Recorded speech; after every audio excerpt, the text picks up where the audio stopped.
And for the first time, like all those little problems that I had, like I didn't have my phone charger, I didn't have enough gas in my car, like none of that seemed important. And yeah, that was a make or break moment. I cried all night.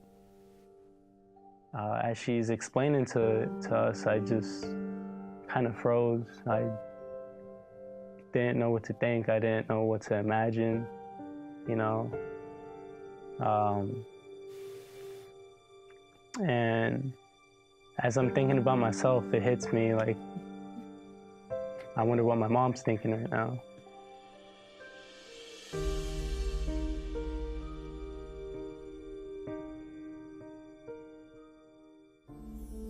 Hi, my name is Miriam. My name is Anthony. I'm 20 years old. I'm 19 years old, and this is my story.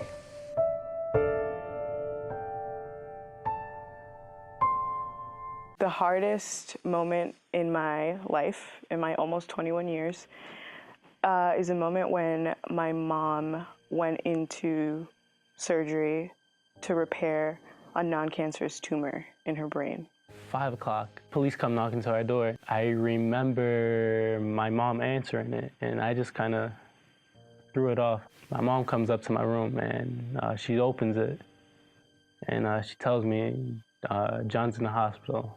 As we're driving over there, I'm just thinking in my head like, oh, he just probably fell, he just probably bumped his head a little bit and he was in the hospital, maybe had to get a couple stitches. Like, I always imagined my older brother as like this big guy who couldn't get hurt from anything. But when we got to the hospital, it was completely different. We were waiting in this room and the doctor came to me, my mom, and my mom's boyfriend. She told us how he was on a skateboard and he was going down a hill and he fell and he hit his head.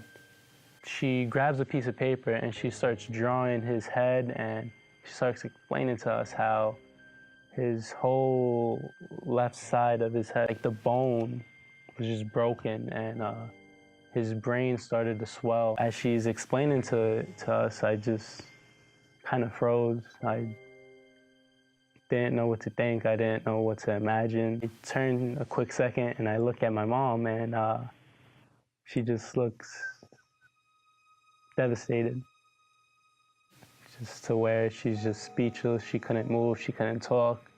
She looked pale. She used to get headaches all the time, and we used to tell her to get it checked out, and she refused to, until one day she felt like her eyes were gonna like pop out of her head, so she went to the hospital. And I was in school and they didn't tell me.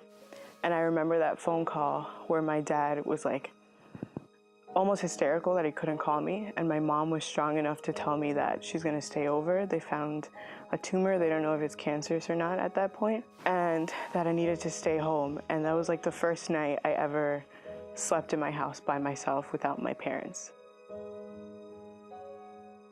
I didn't sleep at all. Like, I feel like I went back to my 5-year-old self and I just slept in my parents' bed because I felt like I needed to have that connection with them even though they weren't there.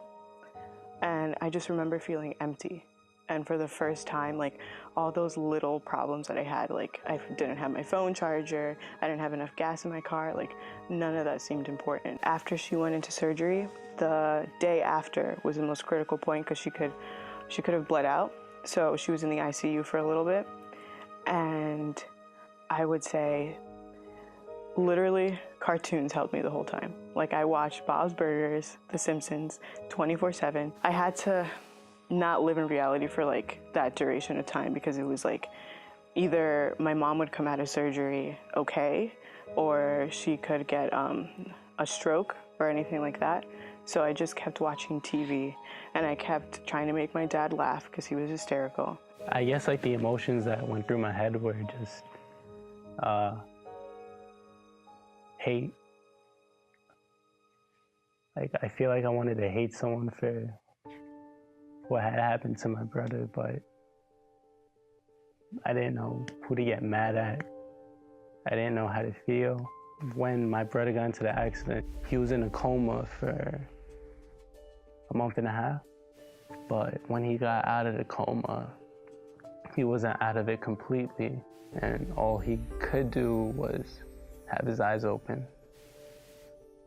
he could move his head a little bit, but I don't think he could have understand what was like going around him.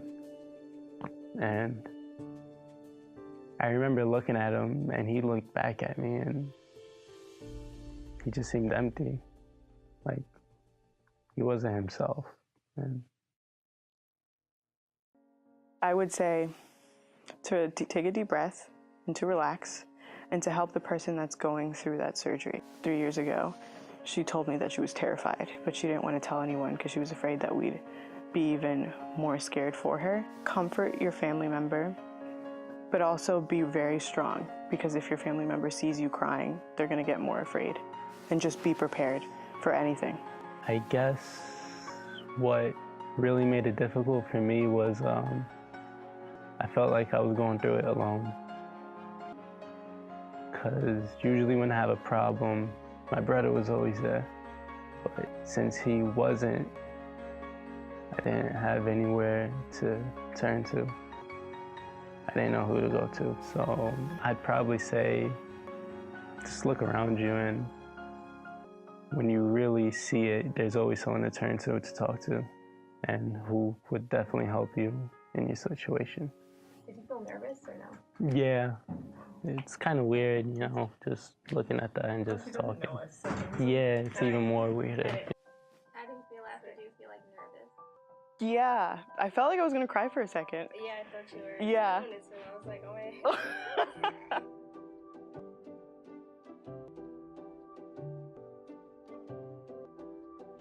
Because I don't have a friendly face, so I just need to make sure.